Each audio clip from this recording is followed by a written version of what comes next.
naiintindihan nyo. Pero Gian, ano nga bang permutation? Permutation is all of the possible outcome of an event is the significance or importance of an event. Can you show me the formula of permutation? Can you show me the word R taken out and factorial and minus R,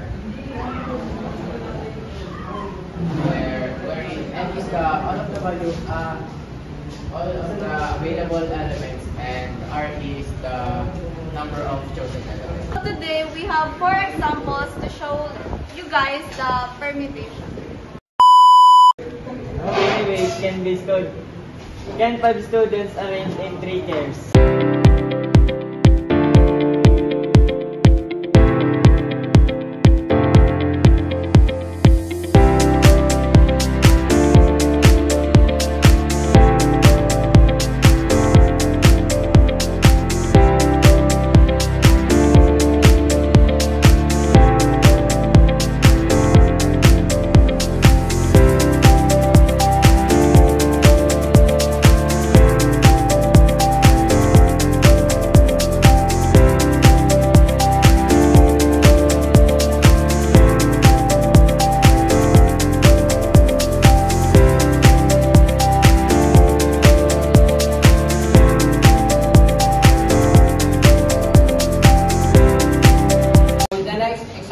From 10 students, how many ways can you choose a president, vice president, and secretary? So the formula that will be used is n factorial over n minus r factorial. So the n is 10 students because the total of object or elements available. Then factorial.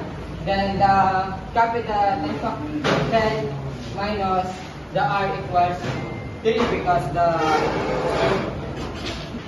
R is 3, so 3 close parenthesis, capital 10 factorial, and then 10 minus 3 equals 7 factorial. So 10 times 9 times 8 times 7 times 6 times 5 times 4 times 3 times 2 times 1. So the 7 factorial is cancel the 7 factorial, so cancel this and cancel this. So ang matitira na lang po is 10 times 9 times 8. So 10 times 9 equals 90 and 90 times 8 equals 720. So the final answer is 720. Number 3. There are 4 students, Ira, Rita, Karen, and Berto. They are to be chosen to fill 2 roles, PO and PIO. How many ways? Ang formula natin gagamitin dito, ang n natin ay 4 factorial over 4 factorial minus yung r po natin ay 2 kasi dalawang role lang po ang magagamit. 2.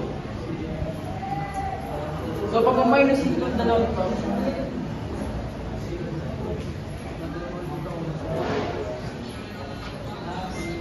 2 factorial. Bali yan, ilalagay tayo 4 times 3, hindi pala dyan, 4 times 3 times 2 over 2.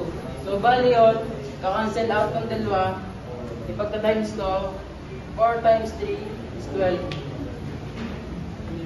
So ito na ang nakuha sagot sa problem number 3.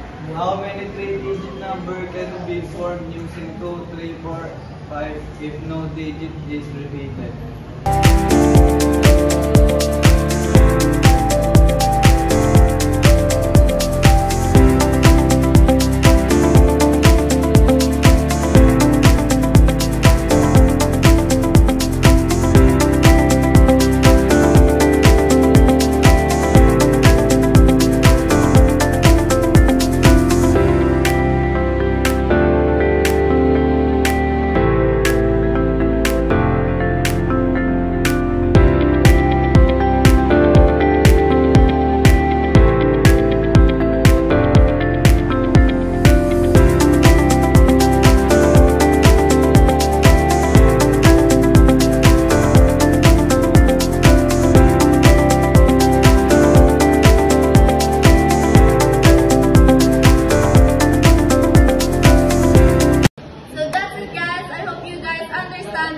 solve the permutation. And I hope you learned something about our video. That's it. Thank you Thank you. for watching. Bye-bye.